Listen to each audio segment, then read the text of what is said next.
हम ये कहना चाहेंगे कि आज का जो दिन है वो हमारे लिए, जो बहुसंख्यक जनता है, खासकर जो बहुजन जनता है, हमारे संघर्ष के लिए आज एक बहुत महत्वपूर्ण दिन है। आज का दिन ये प्रतीक है कि हमारे समाज में जो कुछ भी हमने अधिकार हमें प्राप्त हैं, बहुजनों को प्राप्त है, पिछड़ी जाति के लोगों को प्राप्त है, वो समाज में हमारे पूर्वजों ने, हमारे नेताओं ने लड़कर जीते हैं। और समाज में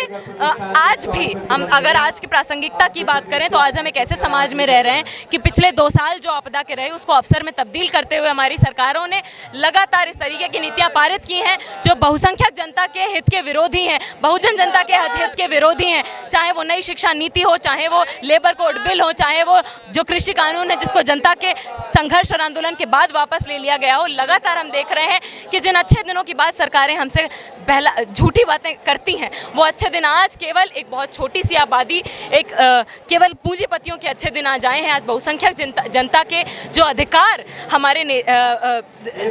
नेताओं ने, हमारे लोगों ने, जनता ने लड़कर जीते थे, उसे लगातार सरकार हमसे छीनने की कोशिश कर रही है। चाहे वो नई शिक्षा नीति 2020 में लगातार पब्लिक प्राइवेट पार्टनरशिप को बढ़ाना हो, हायर एजुकेशन में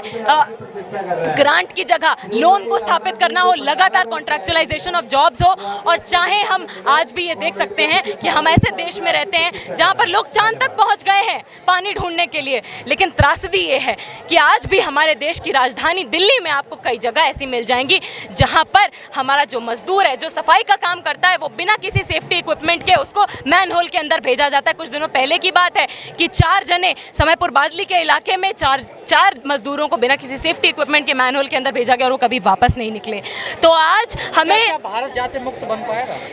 देखिए,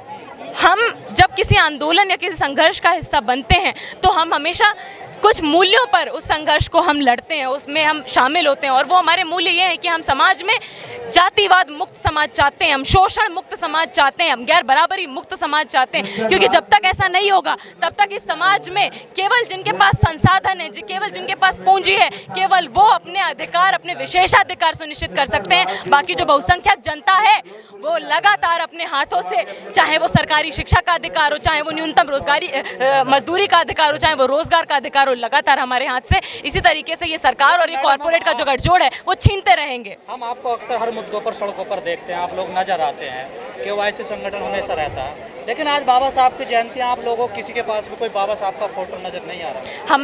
हम सुबह 8 बजे से पर्चा बांट रहे हैं अम्बेडकर जयंती का, जिसमें हर पर्चे पर बाबा साहेब का फोटो बना हुआ है। तो आप ध्यान से ज़रा देखिएगा, बाबा साहेब का फोटो है हमारे पास, पर हम यहाँ पर बहुत ज़ोरदार तरीके से इस बात को रखना चाहेंगे कि जैसे हमने कहा कि हमें जो कुछ भी अधिकार आज प्राप्त हैं वो किसी एक व्यक्ति या किसी केवल कुछ समूह के लोगों के संघर्ष के कारण नहीं, पूरी बहुसंख्यक जनता का संघर्ष रहा है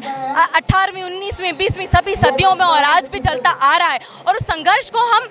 हम सेलिब्रेट करते हुए और आगे हमारा कितना संघर्ष बचता है, अभी हमें अपने संघर्ष को और कहाँ मजबूत करने की ज़रूरत है। अभी हमारे जो आंदोलन है उसमें नई नई चुनौतियाँ किस तरीके से सरकार ने पैदा की हैं, उसका मूल्यांकन करने के लिए और अपने संघर्ष को, अपने आंदोलन को और ज़्यादा मजबूत करने के लिए हम यहाँ पर इकट्ठा हुए हैं। और साफ सी बात है, हम यहाँ पर अपने संघर्ष के सभी नेताओं को याद करते हुए, उनकी कुर्बानियों को याद करते हुए, उनके योगदान को याद करते हुए, और उस बहुसंख्यक जनता जिसका हर किसी का चेहरा हमारे सामने नहीं आता है, पर हम जानते हैं कि हमें जो भी अधिकार प्राप्त हैं वो बहुसंख्यक जनता ने लड़कर, संघर्ष कर जीते हैं। सीवर में आपने कहा कि मैंने 400 लोग सीवर में जो मौतें होती हैं, प्रधानमंत्री चुप्पी साध लेते हैं, प्रधानमंत्री क्यों नहीं बोलते हैं? प्रधानमंत्री इसलिए नहीं बोलते हैं क्योंकि प्रधानमंत्री इतने बेशर्म है कि वो जब बाकी देशों में जाते हैं तो कहते हैं आप यहाँ पर इन्वेस्ट करिए भारत में, क्योंकि हमारे यहाँ सस्ता मजदूर मौजूद है। आप ये बताइए कि एक देश जिसका प्रधानमंत्री बाहर जाके कहता है कि आप हमारे मजदूर को आकर हमारे देश में शोषित कर सकते हैं, जो मजदूर ज़्यादातर बहुसंख्यक आबादी जिसकी पिछड़ी जाति से आती है। आप यूनिवर्सिटी में चले जाइए, आप देखिए जो सफाई कर्मचारी आपको मिलेंगे उसमें ज़्यादातर, अधिकांश या हो सकता है सभी सफाई कर्मचारी आपको दलित समुदाय से मिले, और उनकी हालत ये है आज कि 5000 रुपया देता है ताकि 10,000 की नौकरी पे वो कॉन्ट्रैक्ट बेसिस पे, ठेके के बेसिस पे रखा जा सके। तो ये बेशर्मी नहीं है क्या कि आज हमारे देश, देखिए हाथी के दांत खाने के और होते हैं और दिखाने के और होते हैं। चुनाव के समय पे बड़े बड़े वादे किए जाते हैं, कहा तो जाता है हमसे कि हमें अच्छे दिन दिखाए जाएंगे, लाए जाएंगे, लेकिन अच्छे दिन पिछले 2 सालों में साफ हो गया कि किसके आए हैं। केवल अडानी, अंबानी और जो पूंजीपति हैं उनकी कई 100% दौलत में वृद्धि हुई है, और जो गरीब है देश का वो आज इस तरीके के हालत में आ गया कि 2 जून की रोटी उसके लिए जो है ना उसका इंतजाम कर पाना मुश्किल हो गया है। आप ये देख लीजिए, ये वही सरकार है कि आपदा के समय में वो मजदूर जिसके काम के घंटे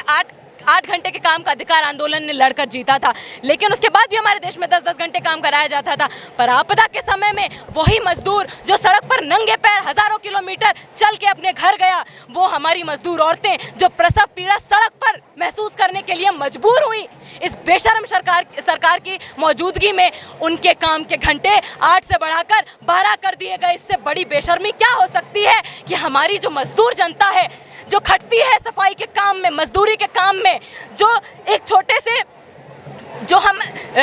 देखते हैं तिल से लेके हमारे समाज में कोई जो बड़ी बड़ी बिल्डिंगें बनी हुई हैं, छोटे से छोटा कपड़ा हर चीज़ मजदूर बनाता है, लेकिन आज उसी के अधिकार सबसे ज़्यादा ऐसी नीतियां लाई जाती हैं कि जो अधिकार मजदूरों ने लड़कर जीते थे उन्हें लगातार ख़त्म किया जा रहा है।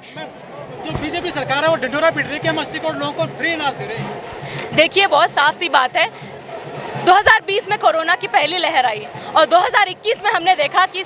1 साल हो जाने के बावजूद भी हमारे खुद के निकट संबंधियों को हमने देखा है कि किस तरीके से ऑक्सीजन की कमी, और ऑक्सीजन छोड़ दीजिए, एक मिनिमम बेसिक इंफ्रास्ट्रक्चरल फैसिलिटीज़ की कमी के कारण हमने हॉस्पिटल के बाहर जो स्ट्रेचर होता है, जिन्हें स्ट्रेचर भी नहीं मिलता है ना, वो साइकिल पे बैठ कर आते हैं, उस पर दम तोड़ते हैं हमने लोगों को देखा है। और हमने नदी में तैरती हुई लाशें भी देखी हैं कि यहाँ पर कब्रिस्तान में लोगों के पास दफनाने के लिए जगह कम पड़ गई थी। तो अगर हमारे देश में सही में किसी का इलाज हो रहा होता तो हमें नदियों में लाशें देखने को नहीं मिलती, हमें आज ये देखने को नहीं मिलता कि वही जो टीबी के संकाय थे, जो आम बीमारियों के संकाय थे, उन्हें बंद करके कोविड के संकाय खोले गए, वहाँ पर भी इलाज नहीं दिया गया। तो इतनी खराब त्रासदी है हमारे देश में कि आप एक बीमारी का इलाज कहते हैं कि आप कर रहे हैं और बाकी बीमारियों के कॉस्ट पे आप वो कर रहे हैं और वो भी नहीं कर रहे हैं। आज आप देख लीजिए, चाहे हेल्थ पे हो, चाहे शिक्षा पे हो, चाहे रोजगार पे हो, सरकार का जो इन्वेस्टमेंट है वो कम से कम मिनिमम होता जा रहा है। और ये नई शिक्षा नीति में आप देख सकते हैं, ये लेबर कोड बिल में आप देख सकते हैं, ये जो नई सरकार की शिक्षा स्वास्थ्य को लेकर नीतियाँ हैं उसमें आप देख सकते हैं। और आज सवाल ये है कि केवल देखने और आकलन करने की ज़रूरत नहीं है, उसके बाद जनता को संघर्ष में शामिल होने की ज़रूरत है, क्योंकि ज़्यादातर हमारे समाज में जो बहुसंख्यक जनता है वो ऐसी है कि वो सरकार की नीतियों पर निर्भर है, वो न्यूनतम मजदूरी पर निर्भर है, वो समान शिक्षा, सरकारी शिक्षा पर निर्भर है। और जब इन पर लगातार प्रहार होगा सरकारी नीतियों में, तो जनता, बहुसंख्यक जनता जो है वो सफ़र करेगी, वो इसकी मार झेलेगी। सभी पार्टियां बाबा साहब के फोटो को लेकर चल रही हैं आजकल। देखिए, आज सरकारों का एक बहुत मन पसंदीदा ये एक मूव है कि आप बहुसंख्यकों के जनता के जो नेता हैं उनको आप कह दीजिए कि ये भी आपके हैं, लेकिन अगर सही में वो आपके अपने हैं तो आप ये बताइए कि आपकी नीतियों में वो दर्शाता है कि नहीं। आपकी नीतियां तो कॉरपोरेट प्रेमी हैं, आपकी नीतियां तो जनता विरोधी हैं और गरीब जनता विरोधी हैं, फिर आप किस तरह से कह सकते हैं कि वो आप उनके नेता को मानते हैं। आप अगर मानते हैं तो आप साफ साफ